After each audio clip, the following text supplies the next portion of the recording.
52 வார புதிய ஏற்பாட்டை வாசிக்க எழுத மனப்பாடம் செய்யும் திட்டம்.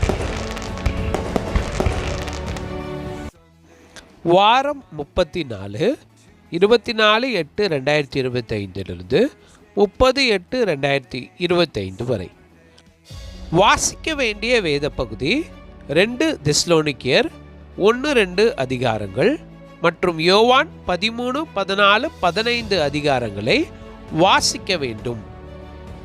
எழுத வேண்டிய வேத பகுதி 2 தெசலோனிக்கேயர் 1 அதிகாரத்தை வேதாகமத்தை பார்த்து பிழையில்லாமல் எழுத வேண்டும். மனப்பாட வசனம். ஆகையால் சகோதரரே, நீங்கள் நிலை கொண்டு வார்த்தையினாலாவது நிருபத்தினாலாவது நாங்கள் உங்களுக்கு உபதேசித்த முறைமைகளை கைக்கொள்ளுங்கள். 2 தெசலோனிக்கேயர் 2 அதிகாரம் 15 வசனம். சப்ஸ்கிரைப் பண்ணுங்க. தேவன் உங்கள் ஒவ்வொருவரையும் ஆசீர்வதிப்பார். May God bless you.